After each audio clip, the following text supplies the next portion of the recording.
네, 안녕하세요. 오늘은 GPT와 클로드를 어떻게 사용해야 좋은 결과를 얻을 수 있는지 5가지 기본 전략에 대해서 자세히 알아보겠습니다. 많은 분들이 AI를 사용하시면서 내가 왜 원하는 답변이 안 나오지? 라고 고민하셨던 적이 있으실 거예요. 네, 우선 첫 번째로 가장 중요한 것은 역할을 정해주는 것입니다. 이게 정말 중요한데요. GPT나 클로드한테 너의 역할은 이런 거고 지금부터 어떤 주제로 블로그 글을 작성해야 해 라는 식으로 명확한 정보를 전달해 주셔야 합니다. 예를 들어서 블로그 글을 작성하고 싶다면 블로그 글 써줘 라고 하는 것보다는 너는 10년 경력의 블로그 작성 전문가야. 맛집 리뷰를 전문으로 하는 블로거의 관점에서 글을 써줘 라고 하는 게 훨씬 좋은 결과를 가져다 줍니다. 두 번째로는 내 정보를 알려주는 것이 중요합니다.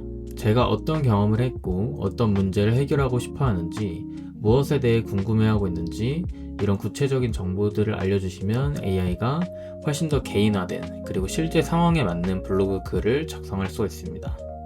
AI는 이런 맥락적인 정보가 있어야 어떤 방향으로 글을 써야 할지 판단할 수가 있어요. 그래서 여러분의 경험담이나 감정, 상황 등을 최대한 구체적으로 알려주시는 것이 좋습니다. 세 번째 전략으로는 글의 형식에 대해서 규칙을 정해주면 블로그 글이 훨씬 더 간결하고 제가 원하는 글의 형식대로 나올 확률이 높아집니다. 예를 들어서 인사말, 서론, 본론, 결론 순서로 써줘 이런 식으로 구체적인 형식을 제시해주면 됩니다. 네 번째 전략은 글에 대한 예시를 들어주시면 정말 좋습니다. 네, 실제 텍스트에 대한 예시를 넣어줘서 이런 식으로 작성해달라고 요청하시면 훨씬 더 구체적이고 원하는 방향의 글을 받아보실 수 있습니다. 네, 마지막 5번째로 GPT나 클로드가 이해할 시간을 주는 것도 좋습니다. 네, 슬로우 싱킹이라고 해서 좀 더 오래 생각해보고 분석을 많이 해본 다음에 답변을 해달라고 요청하시면 AI가 좀 더 침착하게 생각해보고 답변을 낼 수 있습니다. 자, 그럼 이제 실제로 이런 전략들을 어떻게 적용하는지 블로그 주제를 가지고 한번 보여드리겠습니다. GPT를 사용해서 실제로 프롬프트를 입력해 보겠는데요. 먼저 가장 기본적인 버전부터 보겠습니다.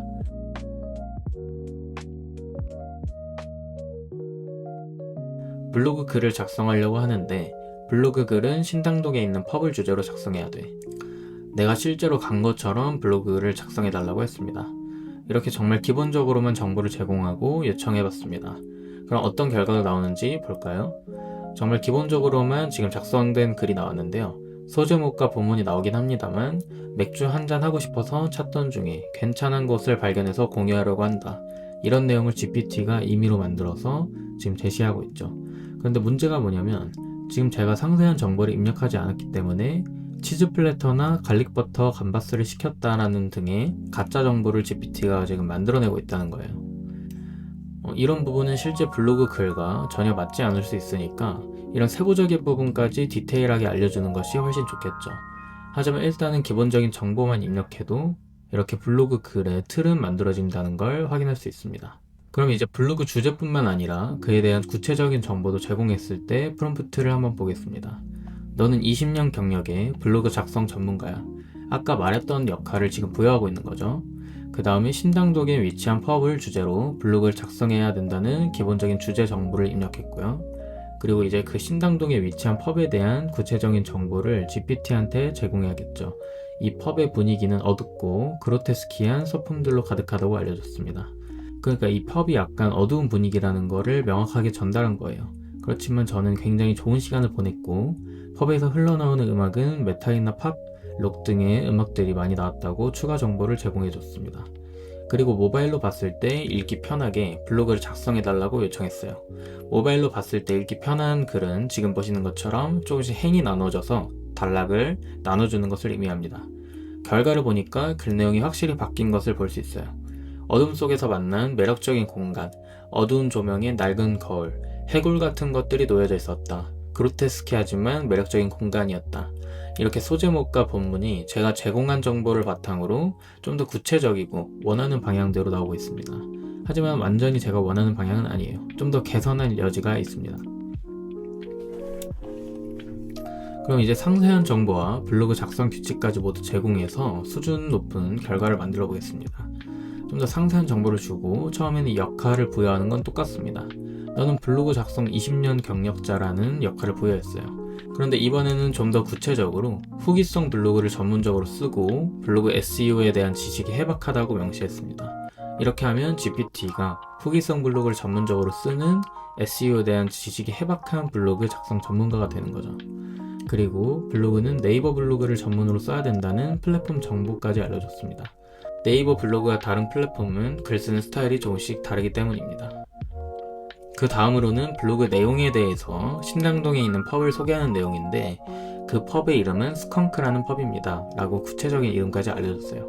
여기서 중요한 건 제가 실제로 갔던 펍의 분위기, 조명, 소품들, 그리고 화장실 인테리어는 어떻게 되어 있었는지, 바의 형태는 어떤지, 홀을 어땠는지 이런 세세한 부분들까지 입력하면 훨씬 더 자세하고 생생한 정보로 답변이 나올 수 있습니다. 그 다음에는 블로그 글의 형식에 대한 규칙을 정해줬는데요. 글의 형식은 인사말, 서론, 본론, 결론 순으로 하라고 했습니다. 이건 많은 블로그들이 현재 사용하고 있는 글의 구조를 그대로 적용한 거예요. 글 내용이 바뀔 때는 소제목을 넣어달라는 규칙도 추가했습니다. 이것도 굉장히 기본적인 규칙이지만 중요한 부분이죠. 그리고 아까 기본 버전에서 봤듯이 글 본문에 이모티콘 중간중간 들어가는 경우가 있는데 그 이모티콘은 넣지 말고 담백하게 작성해달라고 요청했습니다. 마지막으로 블로그를 요즘에 모바일로 많이 보기 때문에 글을 모바일에서 봤을 때 가독성이 좋게 한 줄에 25자를 넘지 않도록 해달라고 구체적인 가독성 규칙을 정해줬어요. 네, 그럼 이제 상세한 정보와 규칙을 적용한 블로그 답변을 한번 보겠습니다. 네, 이번에는 확실히 뭔가 규칙과 체계가 제대로 잡힌 글이 나오는 걸 볼 수 있죠. 이게 언뜻 보면 실제 사람이 직접 쓴 것 같은 자연스러운 글로 보이기도 합니다. 왜냐면 소제목과 글의 내용이 달라지는 부분마다 적절한 소제목이 들어가면서 제가 제공한 정보를 GPT가 살을 붙여서 정말 모바일 가독성에 최적화된 글이 완성됐기 때문이에요. 기본 버전과 비교해보면 차이가 많이 납니다. 처음에는 그냥 뻔한 내용의 글이 나왔다면 이번에는 구체적이고 생생하며 실제로 그 장소에 가본 사람이 쓴 것 같은 느낌이 나는 블로그 글이 완성됐습니다. 자, 그럼 똑같은 프롬프트를 가지고 이번엔 클로드에서 글을 한번 작성해 보겠습니다. 클로드는 제가 지난 시간에 말씀드렸듯이 좀 더 글의 흐름이 자연스럽고 글 작성에 특화된 AI라고 부를 수 있어요. 그래서 보통 최종 블로그 글을 뽑을 때는 클로드를 많이 활용하곤 합니다. 네, 기본적인 틀은 GPT와 동일하게 입력했고요. 저는 후기성 블로그를 전문으로 쓰고 블로그 SEO에 대한 지식이 회박합니다. 그리고 블로그는 네이버 블로그를 전문으로 쓰는데 아래 내용을 참고해서 블로그를 작성해 달라고 요청을 했습니다. 그 밑에 내용도 동일하고요. 블로그의 내용은 신당동에 있는 펍을 소개하는 내용인데 펍의 이름은 스컹크라고 알려줬고요. 스컹크라는 펍은 그로테스키하고 화려한 조명들과 독특한 인테리어를 한 펍이다라는 정보도 제공했습니다. 그리고 글 형식의 규칙 설정도 똑같이 설정했어요. 인사말, 서론, 본론, 결론 순으로 형식을 짜고 한 줄에 25자가 넘지 않도록 모바일 가독성에 신경을 쓰고 내용이 바뀔 때 소제목을 넣어달라는 기본적인 규칙을 그대로 적용했습니다. 네, 글 전체에 이모티콘을 넣지 않고 담백하게 작성해달라는 요청도 동일하게 했고요. GPT에 넣은 규칙을 완전히 동일하게 적용한 거라고 보시면 됩니다. 네, 클로드에서는 아티팩트 작성 중이라고 하면서 글 작성 캔버스가 나오게 됩니다. 이 부분이 클로드의 장점 중 하나인데 글을 작성할 때 별도의 편집 공간을 제공해 줍니다. 결과를 보니까 솔직 후기라고 제목이 나오고 소제목과 본문이 GPT와 비슷하게 구성되어 있긴 한데 여기서 주목할 부분이 있어요. 아쉬웠던 점이나 추천 대상, 결론 이런 식으로 좀 더 독자의 시선에 맞춘 구성이 나왔다는 점입니다. 자, 그러면 이제 이 기본적인 틀 프롬프트를 가지고 있는데요. 이걸 조금 더 발전시키고 싶지 않으신가요? 네, 여기 쉬운 방법이 있습니다. 이런 부분을 앞으로도 계속 써나가실 텐데요. 위에 있는 블로그 작성 프롬프트를 상위 1% 전문가 수준의 프롬프트로 변경한다고 입력을 해보시면 됩니다. 그래서 기존 프롬프트를 분석해서 개선해야 할 점을 반영해서 새로운 프롬프트를 이제 만들어 달라고 요청을 하시면 되는 겁니다. 네, 그럼 어떻게 될까요? 기존에 있던 프롬프트가 어떤 것이 부족한지 그리고 어떤 걸 개선해야 되는지를 AI가 스스로 분석해서 새로운 프롬프트를 만들어 줍니다. 네, 결과를 보시면 꽤 전문적으로 나오고 있는데요. 지금 저희가 워낙 기초적인 프롬프트를 처음에 넣었기 때문에 아무리 상위 1% 프롬프트를 만들어 달라고 해도 진짜 완벽한 상위 1% 프롬프트를 만들어 줄 수는 없어요. 하지만 여러분께 보여드리고 싶었던 건 이런 겁니다. 이렇게 간단한 입력만으로도 AI를 활용해서 프롬프트를 한 단계씩 업그레이드 시킬 수 있다는 거죠. 이렇게 저번보다는 훨씬 좋은 프롬프트가 나오게 됐습니다. 그래서 이걸 그대로 한번 넣어보겠습니다. 실제로 사용해보시면 네이버 블로그 SEO에 조금 더 최적화된 그런 후기 블로그 글이 나오고 있는 걸 확인할 수 있어요. 그래서 지금 보시면 제목과 소제목, 가격 정보 이런 것들이 체계적으로 지금 들어가 있고요. 추천 메뉴 같은 부분도 있어서 독자가 정말 궁금해할 만한 내용을 계속 적어나가면서 글을 읽는 사람의 몰입감을 떨어뜨리지 않고 있습니다. AI답지 않게 글의 마무리까지 자연스럽게 잘 하는 걸 볼 수 있고요.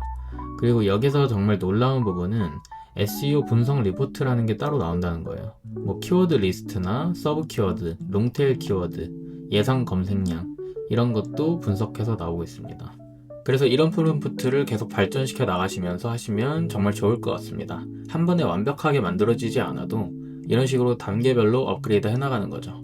이렇게 상위 1% 프롬프트를 GPT한테도 한번 넣어봤는데요.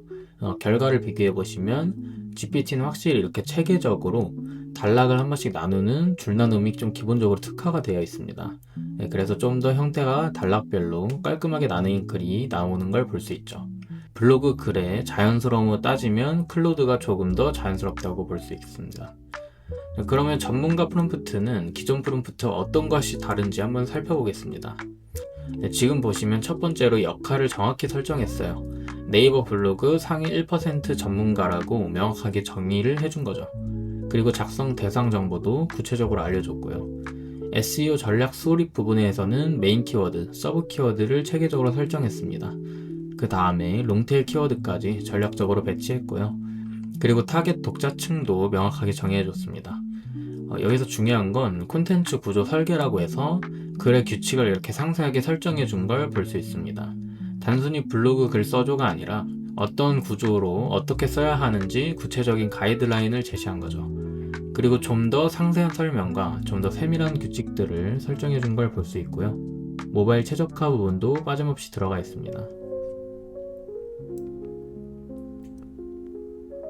그리고 여기서 인상적인 부분이 네이버 알고리즘 최적화라고 해서 키워드 밀도를 메인 키워드 기준으로 3에서 5% 유지하는 것, 이런 세부적인 부분들도 클로드가 자동으로 계산해서 넣은 걸 볼 수 있어요. 그래서 신뢰도 확보 요소 같은 것들이 이제 글을 읽는 사람을 배려해서 만든 거고요. 톤앤 매너 같은 경우도 좀 더 통일성 있는 글로 몰입감을 해치지 않게, 쉽게 말해서 독자가 중간에 이탈하지 않게 이탈률이 낮아지도록 글을 작성하려고 노력한 걸 볼 수 있습니다.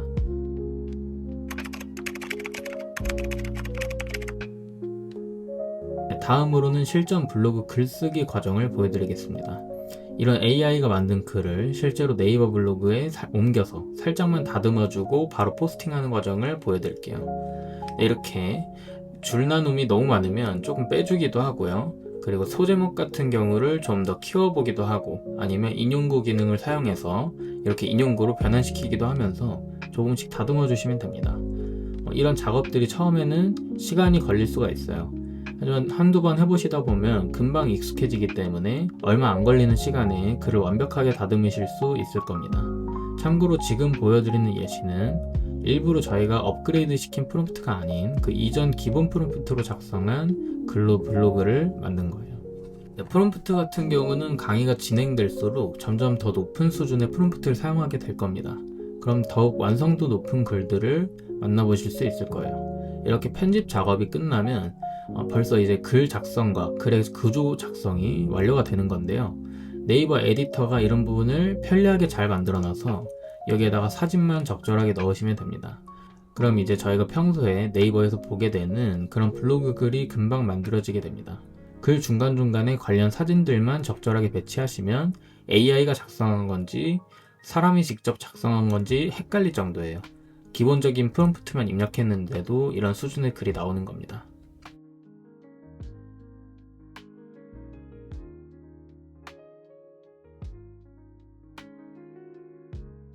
네, 저희가 평소에 보던 그런 블로그 글과 다를 게 별로 없죠. 퀄리티가 꽤 높습니다.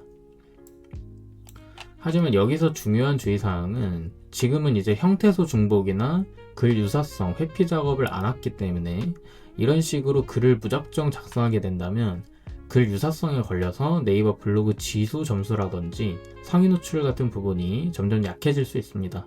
그래서 지금은 처음 예시만 보여드린 거고요. 이런 기능들이 있다는 것을 소개해드리는 단계입니다.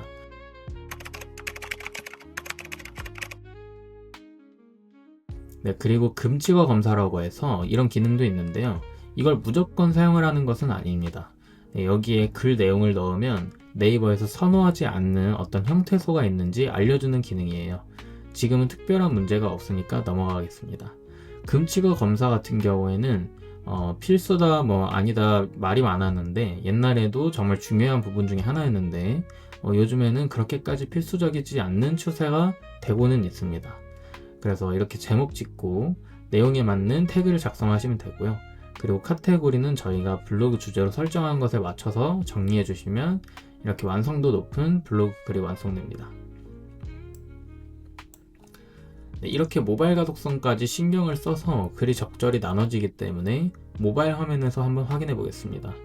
네, 여기서 모바일 창으로 보는 기능을 확인해 보면 네이버 메일에서 우클릭을 누르면 모바일 창으로 보는 기능이 있거든요. 모바일 화면에서 봐도 이상한 부분 없이 글이 깔끔하게 잘 나눠진 게 보이고 있습니다. 요즘은 모바일 검색량이 훨씬 많기 때문에 모바일 가독성을 신경 쓰는 것이 좋은 블로그를 작성하는 데 있어서 중요한 첫걸음이라고 볼 수 있겠습니다. 네, 그 다음에 이제 저희가 작성한 글이 실제로 어떻게 상위 노출이 되는지 확인해 보겠는데요. 신당역 펍스컹크라고 롱테일 키워드를 검색해 보니까 저희 블로그가 검색 결과에 나오고 있죠. 네, 신당 펍스컹크로도 검색이 되고 있어요. 지금 두 번째로 노출되고 있습니다. 첫 번째, 두 번째로 상위 노출되고 있어요. 하지만 스컹크 펍이라고 해서 좀 더 짧은 키워드로 입력을 했을 때는 노출이 되지 않고 있습니다. 네, 숏테일 키워드라고 하는데요. 네, 이런 숏테일 키워드로 갈수록 경쟁이 더 치열해지죠. 신당역 펍도 굉장히 경쟁력이 강한 키워드예요. 이런 경쟁이 치열한 키워드에서는 당연히 저희 블로그가 노출되고 있지 않고요. 왜 그러냐면 저희가 블로그를 이제 막 처음 개설하고 처음 시작했기 때문에 아직 블로그 자체가 가진 권한이나 신뢰도가 그렇게 강하지 않기 때문입니다. 처음에는 롱테일 키워드로 상위 노출을 노려보시는 게 좋아요. 이런 전략으로 접근하신다면 여러분들도 충분히 쉽게 실습을 해보실 거라고 생각합니다. 네, 오늘 정말 고생 많으셨고요. 지금 우리가 해본 것들을 정리하면 AI로 블로그 글을 생성해보는 것부터 시작해서 그 프롬프트를 한 단계 업그레이드 시켜보기도 했고 그걸 가지고 실제 네이버 에디터에서 글 형태도 자연스럽게 다듬어보고 마지막에는 상위 노출까지 직접 확인하는 전 과정을 경험해봤습니다. 다음 강의에서는 좀 더 고급 기술들을 다뤄볼 예정입니다. 다음 강의에서 뵙겠습니다. 감사합니다.